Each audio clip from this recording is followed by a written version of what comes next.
একটু ভলিউমটা কমিয়ে বসুন, একা হলে ভালো হয়। এই পৃথিবীতে এমন কিছু গল্প থাকে যা দিনের আলোর মতো স্পষ্ট হলেও গভীর রাতের অন্ধকারে লুকিয়ে থাকে। কিছু সত্য এতই ব্যক্তিগত, এতই স্পর্শকাতর যে তা কেবল ফিসফিস করে বলা যায়, চার দেওয়ালের বাইরে যার এক বিন্দুও বেরোনোর উপায় নেই। আজ আমি তেমনই এক গল্প বলবো আপনাদের, আমার নিজের জীবন থেকে তুলে আনা এক টুকরো গোপন অধ্যায়। জানি আপনাদের মনে হাজারো প্রশ্ন ভিড় পড়বে, হয়তো কেউ বা অবাক হবেন, কেউ বা ছিছি করবেন, কিন্তু সত্যিটা তো সত্যি। আর সত্যিটা বলার সাহস একদিন না একদিন জোগাড় করতেই হয়। আমি অনুশ্রী, আমার বাড়ি উত্তর ২৪ পরগনার এক শান্ত গ্রামে, যেখানে এখনও সকাল হয় শিউলি ফুলের গন্ধে আর সন্ধ্যা নামে ধূপ আর শাঁখের আওয়াজে। এই আমি আজ আপনাদের সামনে বসেছি এক অন্য রূপে।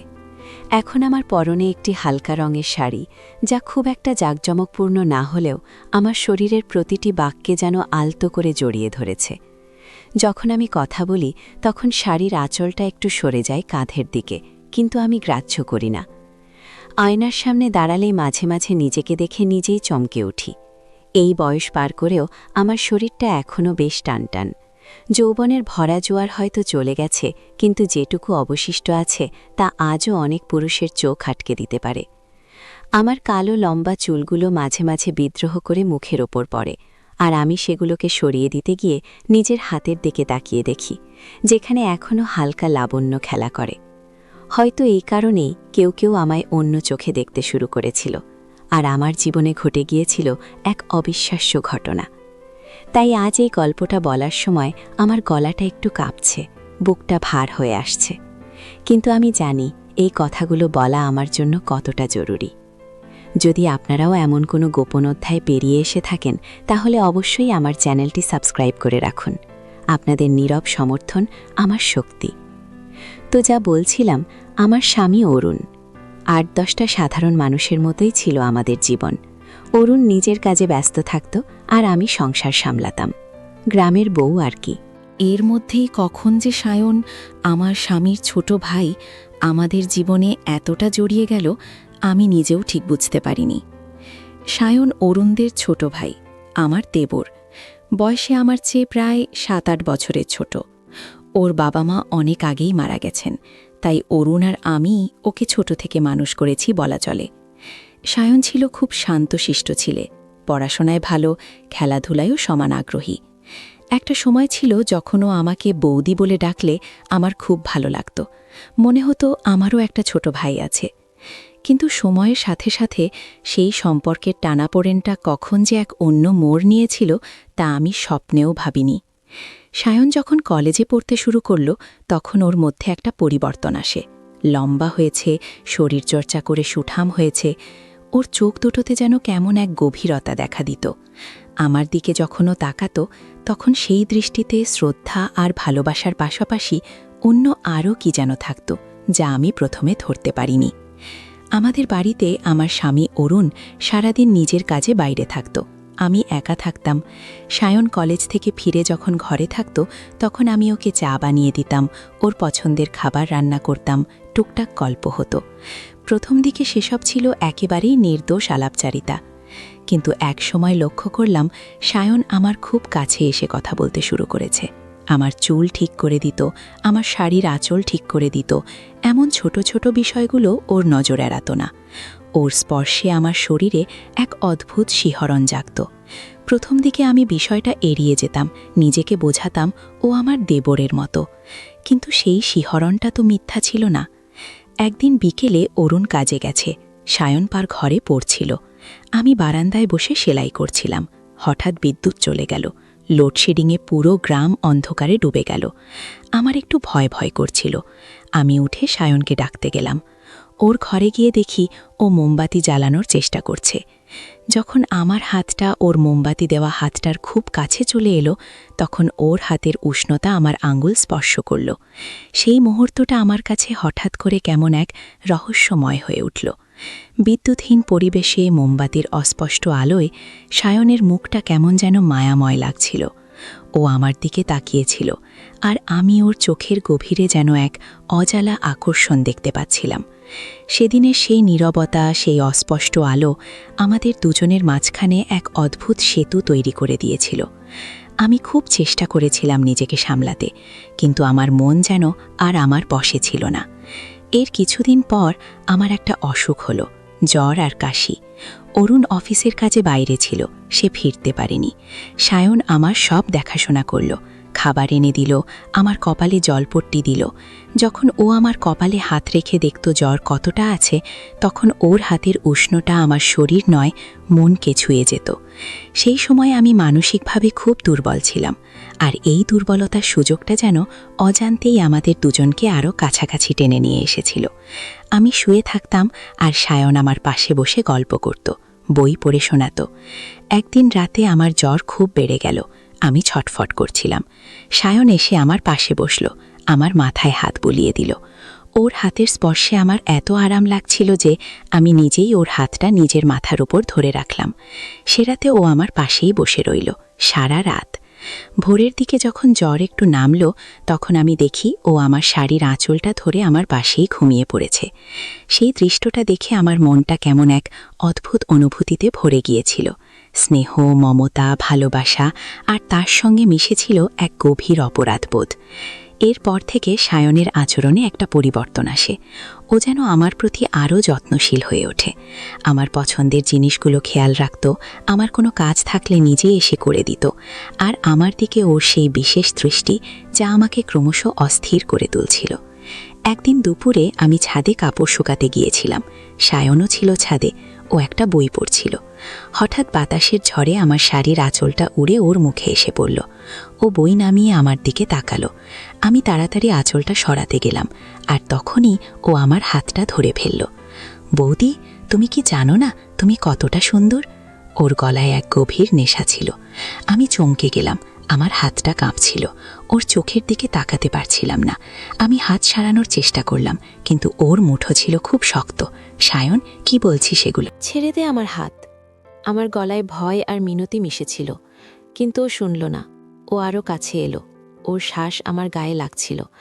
আমার শরীরে একটা বিদ্যুৎ তরঙ্গ খেলে গেল। সেদিনের সেই স্পর্শ, সেই নীরব প্রস্তাব আমার ভেতরে এক তীব্র ঝড় তুলেছিল। এরপর আমাদের সেই গোপন সম্পর্কটা দিনে দিনে আরও গভীরে যেতে লাগল। প্রথমে ছিল চোখের ভাষা, তারপর ছোট ছোট স্পর্শ, আর তারপর সেই একান্ত ব্যক্তিগত মুহূর্তগুলো, যা সমাজের চোখে মহাপাপ হলেও আমাদের কাছে ছিল এক অদ্ভুত আশ্রয়। অরুণ যখন বাইরে যেত, তখন আমাদের পৃথিবীটা যেন বদলে যেত। সায়ন আর আমি নিজেদের এক অন্য জগতে খুঁজে পেতাম। একটা সময় আমি নিজেকে ধিক্কার দিতাম, আমার বিবেক আমাকে কুড়ে কুড়ে খেত।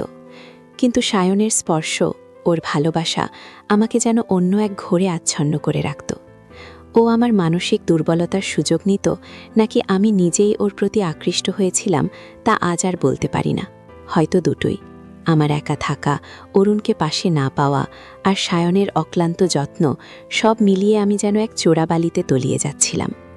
আমরা জানতাম এটা ঠিক নয়, এটা পাপ, কিন্তু এই পাপের মধ্যে এক অদ্ভুত সুখ লুকিয়েছিল, যা আমাদের দুজনকে এক অদৃশ্য সুতোয় বেঁধে রেখেছিল। একদিন আমাদের গ্রামের মেলা বসেছিল। অরুণ আমাকে মেলায় নিয়ে যেতে পারেনি, ওর কাজ ছিল। সায়ন বলল, বৌদি, তুমি মন খারাপ করো না, আমি তোমাকে নিয়ে যাব। আমি ইতস্তত করলাম, কিন্তু ওর মুখের দিকে তাকিয়ে না বলতে পারলাম না। মেলায় আমরা হাতে হাত রেখে হাঁটছিলাম। চারিদিকে কত মানুষ। আমি ভয় পাচ্ছিলাম কেউ যদি দেখে ফেলে। সায়ন আমার হাতটা আরও শক্ত করে ধরল। ভয় পাচ্ছ কেন? কেউ দেখবে না। কিন্তু আমি জানতাম কেউ না দেখলেও আমাদের ভেতরটা তো দেখছে। মেলায় একটা নিরিবিলি জায়গায় আমরা বসেছিলাম। তখন সায়ন তার পকেট থেকে একটা পুরনো ছবি বের করল। সেটা ছিল আমার আর ওর বিয়ের আগের একটা ছবি। অরুণ তখন ওকে আমার সাথে পরিচয় করিয়ে দিয়েছিল। ছবিটা দেখে আমার চোখে জল চলে এলো। সায়ন বলল, এই ছবিটা আমি আজও যত্ন করে রেখেছি বৌদি। এই ছবিটা আর আমাদের সম্পর্কের কথা যদি কেউ জানতে পারে, তাহলে কি হবে? ওর গলায় একটা শীতল সুর ছিল। আমি শিউরে উঠলাম। এটা কি তাহলে ভালোবাসা ছিল না, নিছকই এক খেলা, নাকি ও আমাকে এই সম্পর্কের জালে বেঁধে রাখার জন্য চাপ সৃষ্টি করছিল? আমি কিছুই বুঝতে পারছিলাম না। আমার পৃথিবীটা যেন দুলে উঠল। সেই মুহূর্ত থেকে আমি বুঝতে পারলাম এই সম্পর্কটা আর নিছকই আবেগ বা আকর্ষণ দিয়ে তৈরি নয়, এর মধ্যে এক অন্যরকম জটিলতা ঢুকে গেছে। সায়ন যেন সেই পুরনো ছবিটাকে এক নীরব ব্ল্যাকমেল হিসেবে ব্যবহার করতে শুরু করেছিল। ওর চোখে আমি সেই শ্রদ্ধা আর নিষ্পাপতা আর দেখতে পেতাম না। ওর দৃষ্টিতে ছিল এক অদ্ভুত অধিকারবোধ। আমি যেন ওর হাতের পুতুল হয়ে গিয়েছিলাম। আমার প্রতিটি পদক্ষেপ, প্রতিটি চিন্তা যেন ওর ইশারায় চলত। আমার ঘুম হারাম হয়ে গেল। সারা রাত শুধু ভাবতাম, যদি কেউ জানতে পারে আমার কি হবে, আমাদের পরিবারের কি হবে। এই সমাজ আমাকে বাঁচতে দেবে না। অরুণ যদি জানতে পারে তাহলে তো সব শেষ হয়ে যাবে। এরপর আমি সায়নকে এড়িয়ে চলতে শুরু করলাম, কিন্তু সায়নও সহজে ছাড়ার পাত্র ছিল না। ও আমাকে বিভিন্ন অজুহাতে কাছে আসার চেষ্টা করত। ওর চোখের ভাষা, ওর নীরব চাপ আমাকে ভেতর থেকে দুর্বল করে দিচ্ছিল। আমি একসময় ভেঙে পড়লাম। মনে হলো এই সম্পর্ক থেকে বেরোনোর কোনো পথ নেই। কিন্তু একদিন রাতে আমি আর পারছিলাম না। আমার দম বন্ধ হয়ে আসছিল। আমি অনেক রাত পর্যন্ত কান্নাকাটি করলাম। সেই রাতে আমার মনে হলো আমাকে সিদ্ধান্ত নিতে হবে। হয় এই নরক থেকে বেরোতে হবে, নয়তো নিজেকে শেষ করে দিতে হবে। আমি জানি এই ধরনের সম্পর্কগুলো দেখতে যতটা মধুর, বাস্তবে তার পরিণতি ততটাই ভয়াবহ। সকালে ঘুম থেকে উঠে আমি নিজেকে শক্ত করলাম। সায়নকে ডেকে পাঠালাম। ও যখন আমার সামনে এলো, ওর চোখে সেই একই অধিকারবোধ। আমি ওর চোখের দিকে সরাসরি তাকালাম। সায়ন, আমার গলাটা কাঁপছিল। আমি আর পারছি না। ও কিছু বলতে যাচ্ছিল, কিন্তু আমি ওকে থামিয়ে দিলাম। জানি, যা হয়েছে তার জন্য শুধু তুমি একা দায়ী নও, আমিও সমান দায়ী। কিন্তু এই পথটা শেষ হবে না। এ পথ কেবল অন্ধকারেই নিয়ে যাবে। আমি ওর হাতে সেই পুরনো ছবিটা দিলাম। এই স্মৃতিটা সুন্দর ছিল, কিন্তু এখন এটা আমাদের জন্য এক বিষ। আমি চাই না এই বিষ আমাদের জীবনটাকে শেষ করে দিক। সায়ন চুপ করেছিল। ওর চোখে আমি এক অদ্ভুত মিশ্র অনুভূতি দেখতে পাচ্ছিলাম, রাগ, দুঃখ আর হয়তো একটু ভয়। আমি জানি তুমি হয়তো আমাকে ঘৃণা করবে, কিন্তু আমি চাই তুমি তোমার জীবনটা ভালোভাবে শুরু করো। আমি চাই না আমার জন্য তোমার ভবিষ্যৎ নষ্ট হোক, আর আমি নিজেও এই পাপের বোঝা নিয়ে আর বাঁচতে চাই না। সেদিন সায়ন কোনো উত্তর না দিয়েই চলে গেল। তারপর ধীরে ধীরে ও বদলে যেতে শুরু করল। প্রথমে একটু দূরত্ব, তারপর সেই সম্পর্কটা সম্পূর্ণ বিচ্ছিন্ন হয়ে গেল। ও পড়াশোনা শেষ করে কর্মসূত্রে শহর ছেড়ে চলে গেল। আজও আমি একা থাকি, অরুণের সঙ্গেই। বাইরের দিক থেকে আমাদের জীবনটা হয়তো স্বাভাবিক, কিন্তু আমার ভেতরে একটা ক্ষত আজও দগদগে। প্রতিটা দিন আমি এই পাপের প্রায়শ্চিত্ত করি। এই গল্পটা বলার একটাই কারণ, যে জীবনের পথে এমন অনেক মোড় আসে যখন আমরা ভুল পথে পা বাড়াই, আবেগের বশে এমন কিছু করে ফেলি যা হয়তো সারা জীবনের জন্য এক কঠিন বোঝা হয়ে দাঁড়ায়। মনে রাখবেন, সম্পর্কের সীমারেখা অতিক্রম করা সহজ, কিন্তু সেই সীমারেখা ভাঙার পর যে শূন্যতা আর অপরাধ বোধের জন্ম হয় তা পূরণ করা খুব কঠিন। তাই সব সময় নিজের মনকে শক্ত রাখুন আর সঠিক পথটা বেছে নিন, কারণ আপনার একটি ভুল সিদ্ধান্ত শুধু আপনার জীবন নয়, আপনার চারপাশের মানুষগুলোর জীবনকেও প্রভাবিত করতে পারে।